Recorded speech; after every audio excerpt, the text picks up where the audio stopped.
Assalamualaikum warahmatullahi wabarakatuh.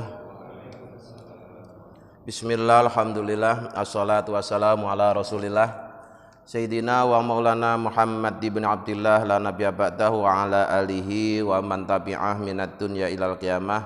La haula wa la quwata illa billah, amma ba'du. Lillahi ta'ala al-fatihah.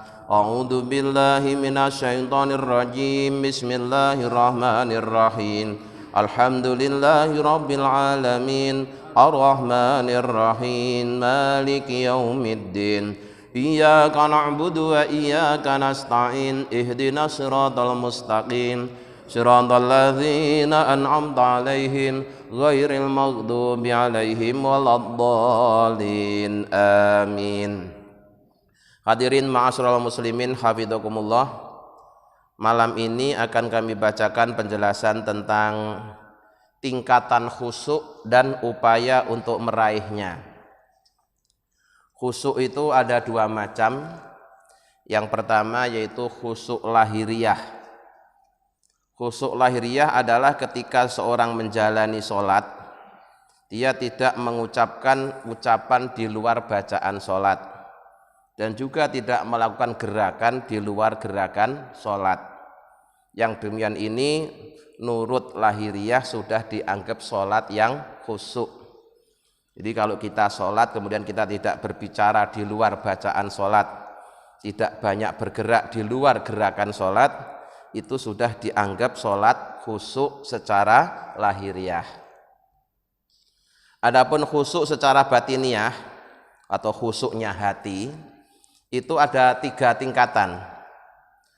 Yang pertama yaitu khusyuknya ahli ibadah dan ahli zuhud.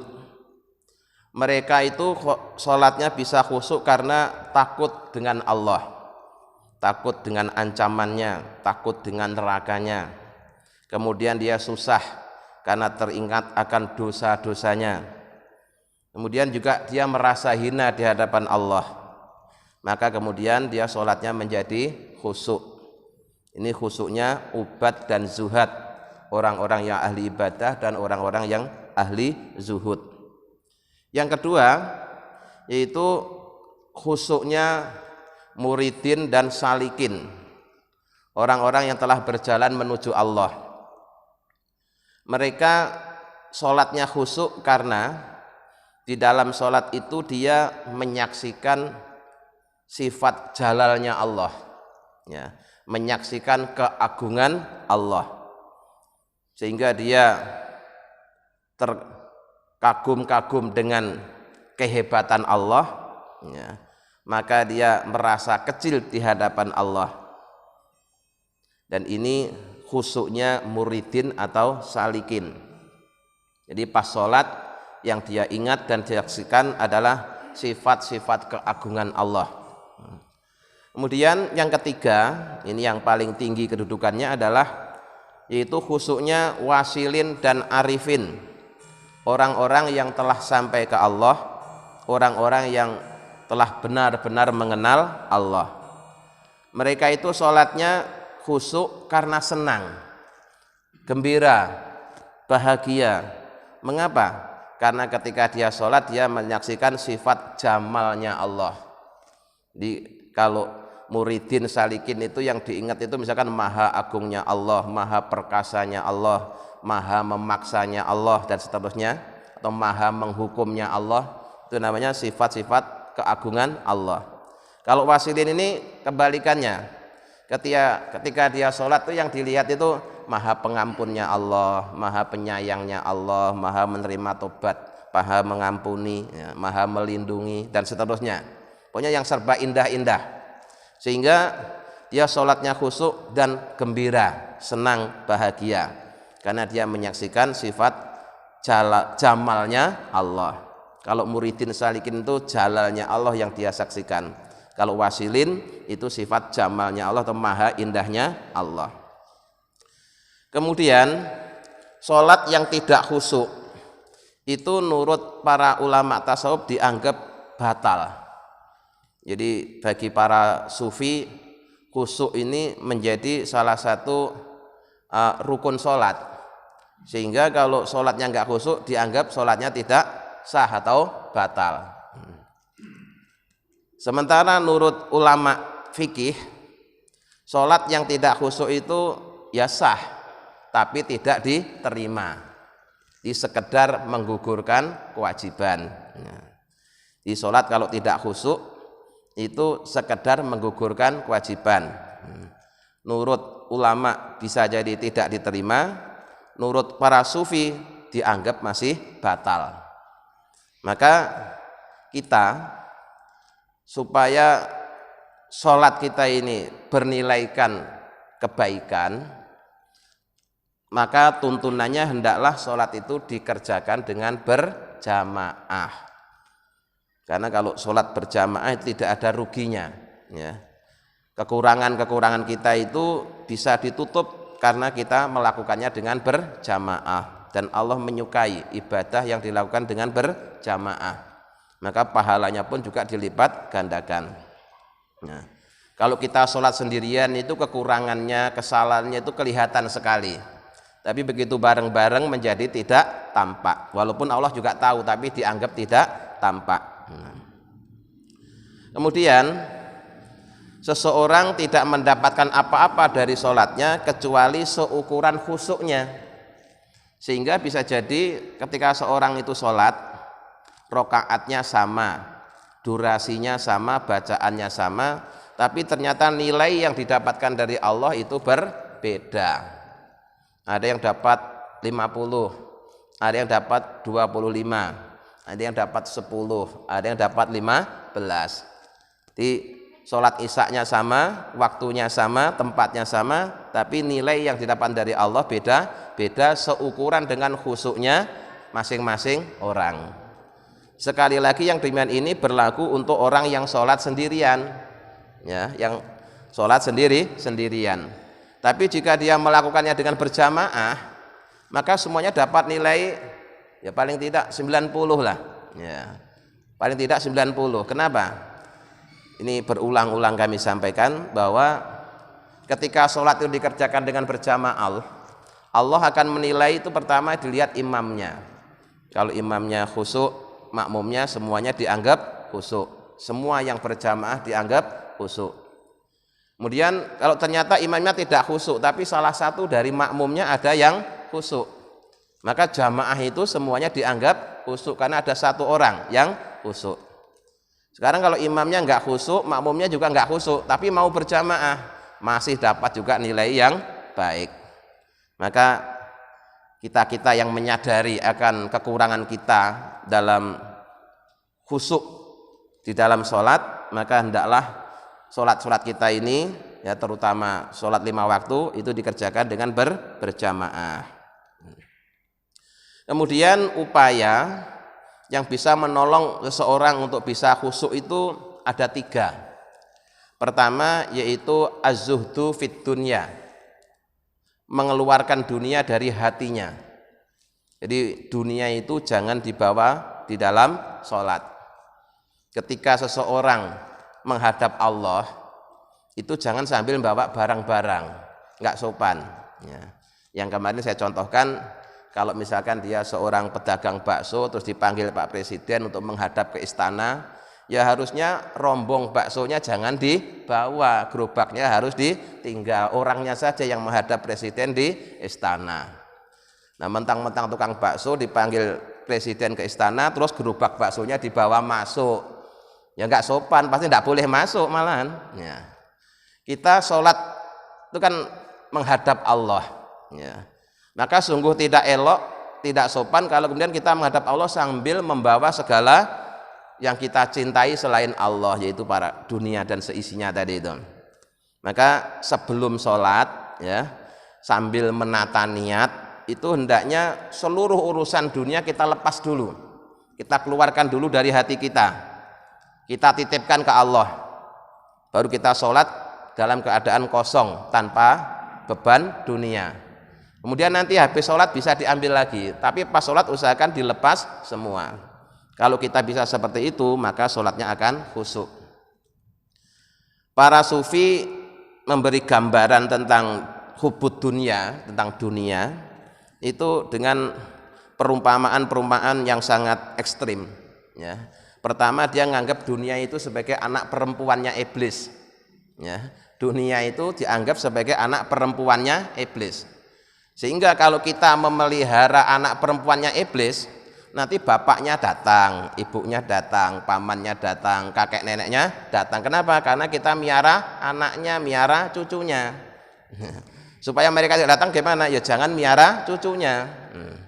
Kalau kita miara cucunya, pasti mereka akan datang.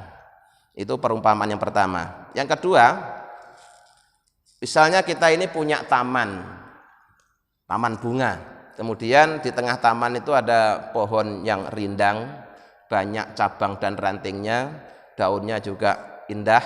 Nah, maka akan mengundang datangnya aneka macam jenis burung.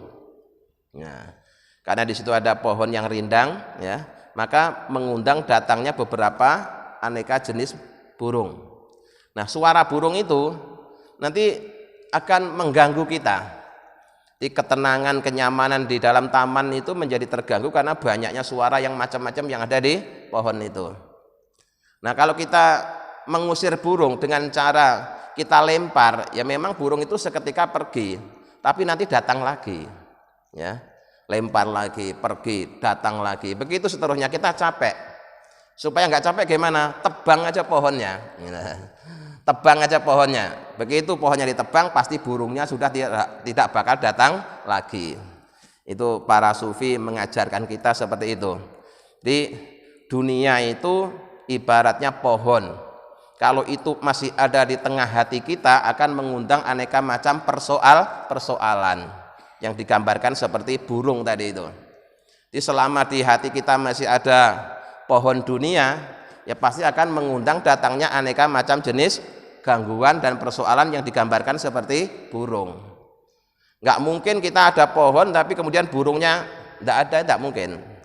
Atau kalau toh sesekali burung itu perginya ya hanya sebentar, habis itu datang lagi. Maka cara yang paling efektif untuk mengusir burung itu gimana? Tebanglah pohonnya. Begitu pohonnya ditebang, akhirnya burungnya sudah nggak datang lagi.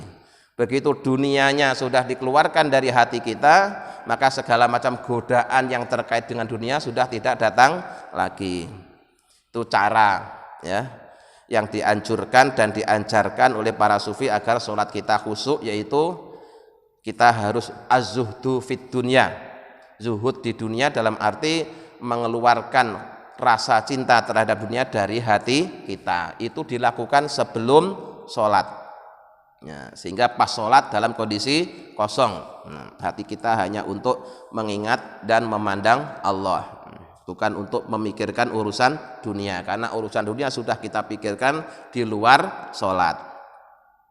Berikutnya lagi yang kedua, wa mimma yu'inu aidon alal khusu'i al iksaru min dzikrillahi bil qalbi wal qalabi. Sebagian yang bisa menolong seseorang untuk khusyuk di dalam sholatnya adalah memperbanyak zikrullah dengan raga dan jiwa, atau dengan jiwa dan raga. Jadi zikir itu maknanya mengingat dengan hati, menyebut dengan lesan. Ya, di orang yang berzikir itu hatinya ingat Allah, lesannya menyebut Allah. Bisa juga salah satunya, ya, ketika lesannya sudah menyebut-nyebut, walaupun hatinya belum ingat, itu juga sudah dianggap zikir. Tapi zikir yang tingkatan paling rendah. Nah, tapi memang pada mulanya seperti itu. Tahap awal orang berzikir itu yang penting ya lesannya dulu disibukkan dengan menyebut kalimah thayyibah. Nanti lama-lama bersamaan dengan lesannya menyebut kalimah thayyibah, hatinya mengingat Allah. Nanti seterusnya lama-lama lesannya sudah tidak menyebut, hatinya tetap mengingat. Nah, di lesannya sudah diam tapi hatinya terus ingat Allah. Dan ini dilakukan setiap saat, di mana saja, ya, kapan saja, sambil apa saja. Di zikir tidak hanya saat habis sholat, tapi setiap saat, setiap detak jantungnya, setiap tarikan nafasnya selalu disertai zikrullah. Ketika berdiri, ketika duduk, ketika berbaring dia zikrullah. Aktivitas lahiriahnya bisa sama dengan yang lain, sibuk.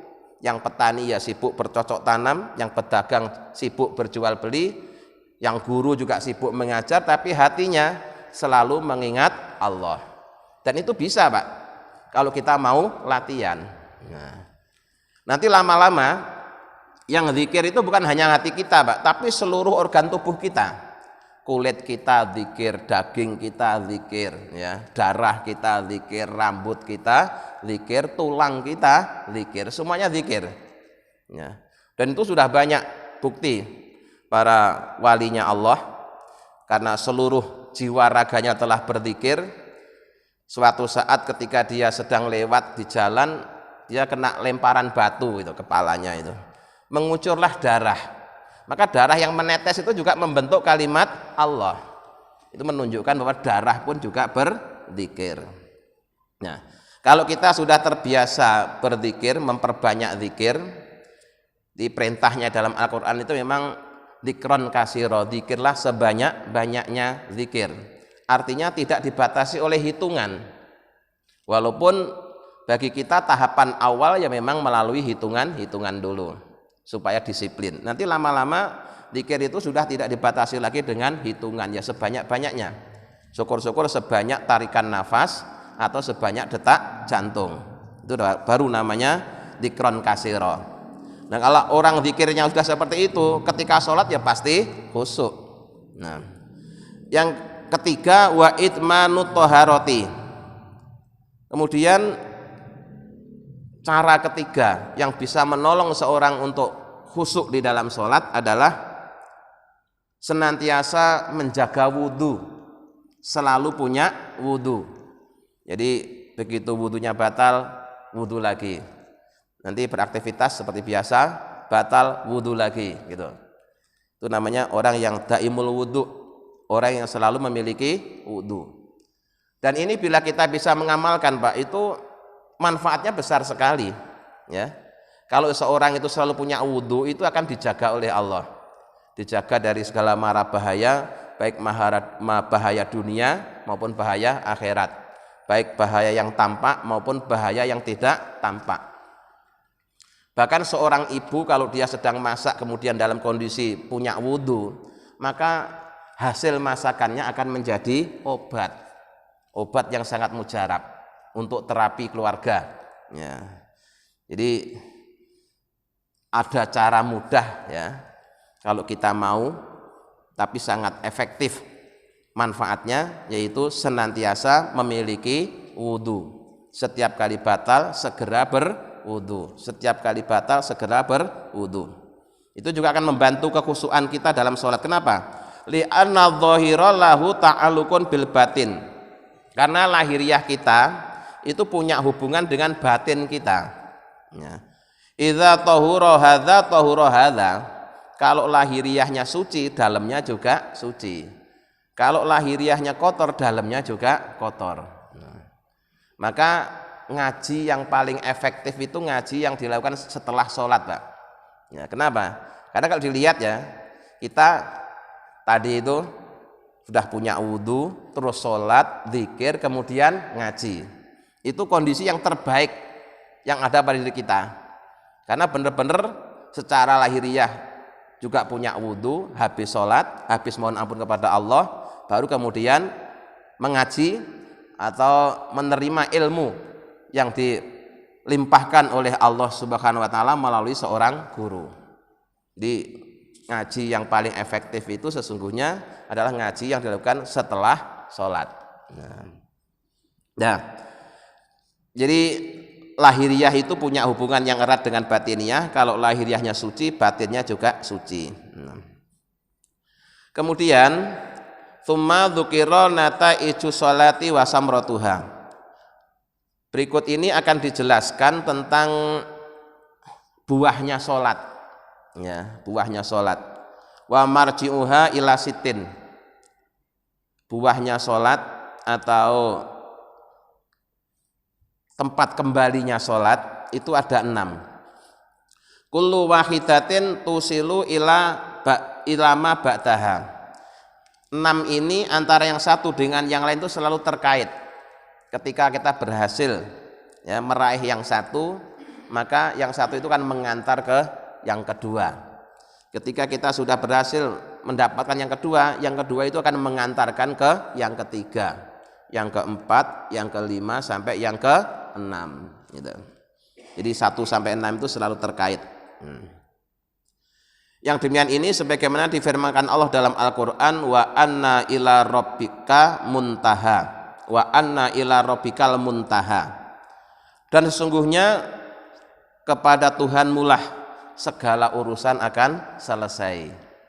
Jadi apa saja jika sudah kita kembalikan ke Allah, maka urusan sudah selesai.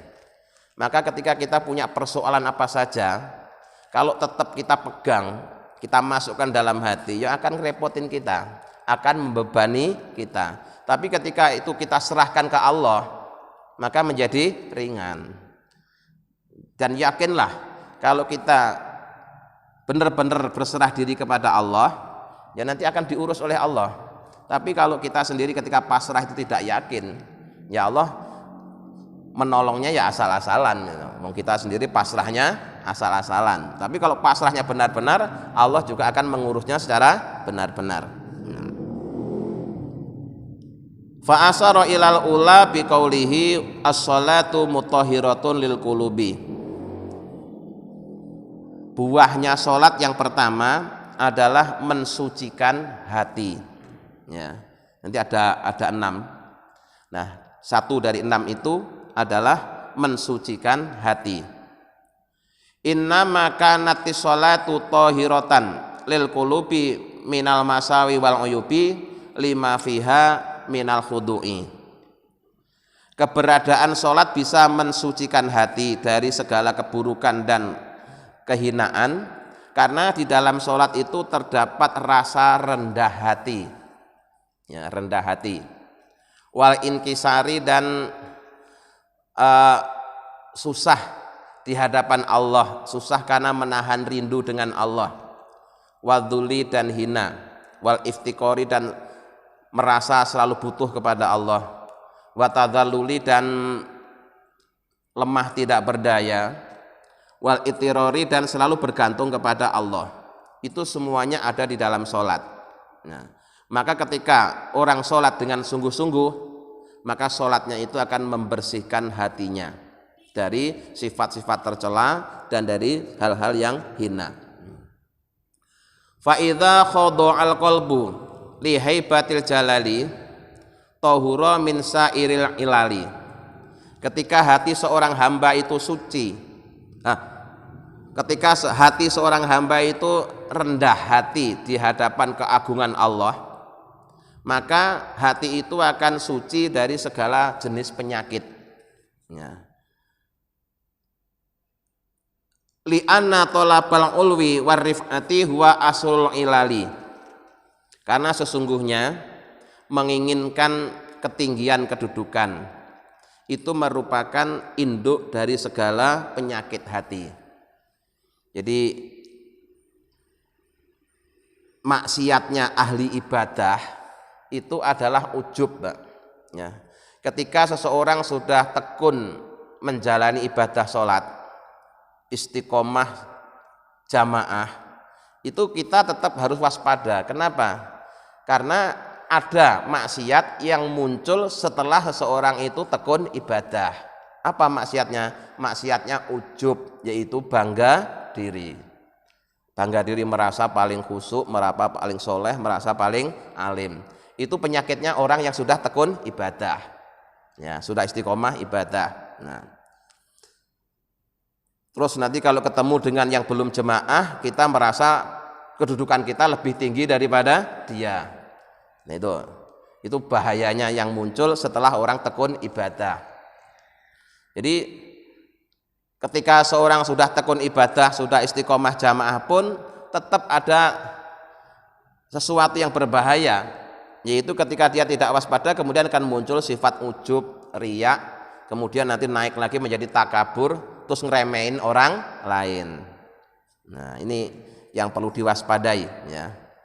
Jadi keinginan untuk menjadi orang yang paling tinggi, paling mulia, paling hebat itu sesungguhnya pokok atau induk dari segala penyakit rohani. Selama itu masih ada dalam hati kita, kita tidak akan bisa ketemu dengan Allah. Kenapa? Karena kita telah berani menyaingi Allah. Yang maha tinggi, maha mulia, maha besar itu hanya Allah. Maka kita tidak boleh kemudian merasa diri kita besar, diri kita tinggi, diri kita hebat. Nah, di hadapan Allah kita harus merasa hina. Kalau di hadapan Allah kita masih merasa mulia, merasa tinggi, kita nggak akan bisa ketemu dengan Allah. Walaupun merasa tinggi karena ibadahnya. Wa min sa'nin nafsi wa tabi'atiha talabul ulwi wal istikbari wal ta'azuzi wal iftikhari. Sebagian dari karakter nafsu itu adalah menginginkan ketinggian kedudukan, ingin paling besar, ingin paling mulia, dan ingin paling unggul. Serba kepingin yang maha lah gitu. Padahal yang maha itu hanya Allah. Nah, manusia yang sudah tekun ibadah, istiqomah jamaah, kalau tidak mewaspadai dirinya, juga akan menjadi orang yang ujub, merasa paling mulia, merasa paling soleh, merasa paling hebat, merasa paling unggul. Nah, berarti ibadahnya justru malah menimbulkan sifat tercela. Li'annaha jahat minan alamil izzi, karena yang namanya nafsu, ya, nafsu yang serba ingin tinggi, ingin besar, ingin paling unggul tadi itu berasal dari alam kemuliaan. Fala tardo ila bil izzi, maka dia juga tidak rela kecuali dengan kemuliaan. Jadi asal usulnya nafsu itu juga berasal dari kemuliaan. Maka dia akan selalu ingin mulia, ingin diakui. Nah, paling tidak dia itu ingin diakui. Falamma ruqibat fi hadzal qalabi jasmani, ketika nafsu itu oleh Allah sudah dimasukkan ke dalam tubuh jasmaninya manusia, rodat hal qahriyatu ilal ubudiyati, maka kemudian nafsu tadi oleh Allah dipaksa untuk mau beribadah kepada Allah. Ya. Di nafsu itu pada mulanya memang ya maunya itu menyaingi Allah, maunya menyaingi Allah. Ketika nafsu itu belum dimasukkan ke dalam tubuh manusia, begitu dimasukkan dalam tubuh manusia oleh Allah dipaksa nafsu itu harus mau merasa rendah, merasa hina ya di hadapan Allah, dipaksa untuk mau beribadah. Wa ja'alat halaha baban lil wusuli ila hadratir rububiyati. Jika nafsu yang ada dalam diri manusia itu sudah mau merasa hina dan mau ibadah kepada Allah, maka yang demikian ini akan menjadi pintu untuk bertemu kembali dengan Allah. Ya.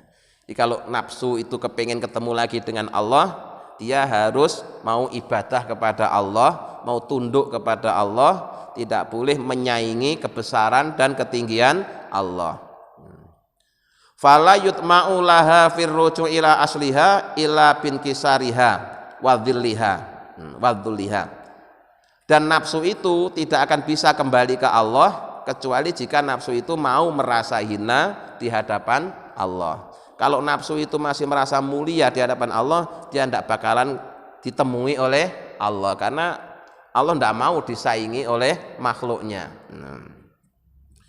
Walidzalika qala Syekhu Abdul Qadir Al-Jailani radhiyallahu anhu, terkait dengan masalah ini ada pengalaman Sultanul Aulia Syekh Abdul Qadir Al-Jailani. Beliau mengatakan begini, ataitul abwaba kullaha, saya telah mendatangi beberapa pintu menuju Allah.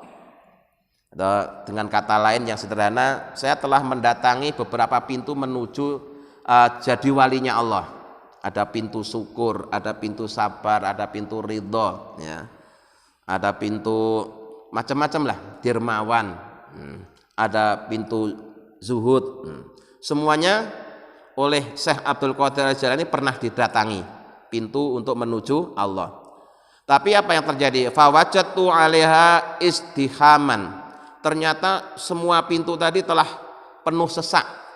Orang-orang pada pengen masuk lewat pintu itu. Ya. Ketika ada di pintu syukur, ternyata banyak orang yang pengen ketemu Allah lewat pintu syukur. Kemudian pindah ke pintu sabar, ternyata di pintu sabar juga banyak orang yang berdesak-desakan pengen masuk ketemu Allah lewat sabar. Kemudian ada lagi pintu ridho. Ternyata di situ juga banyak hamba-hamba Allah yang berdesak-desakan untuk bisa masuk ke Allah melalui pintu ridho. Jadi semuanya penuh sesak. Fa'ataitu babadzuli wal inkisari fawajadtuhu kholian. Kemudian aku mendatangi Allah lewat pintu kehinaan dan pintu merasa rendah di hadapan Allah. Ternyata pintu itu sepi, peminatnya sepi, ya, sehingga leluasa, tidak perlu berdesak-desakan. Jadi pintu yang masih longgar untuk bisa dimasuki menuju Allah adalah pintu merasa hina di hadapan Allah, pintu merasa rendah di hadapan Allah. Walaupun kita sudah ahli ibadah, tapi tetap merasa hina, merasa rendah di hadapan Allah. Itu pintu yang masih longgar, ya, peminatnya hanya sedikit. Kalau pintu-pintu yang lain peminatnya banyak, ya, berdesak-desakan.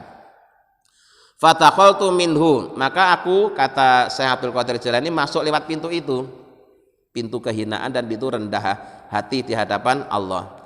Wa qultu, dan aku berkata, halimmu ila rabbikum, mari ke sini menuju Allah lewat pintu ini, kata Syekh Abdul Qadir Jailani. Dia ngajak murid-muridnya untuk masuk lewat pintu merasa hina dan merasa rendah di hadapan Allah. Fa idzan kasarat wa dhallat raja'at li asliha wa wasalat.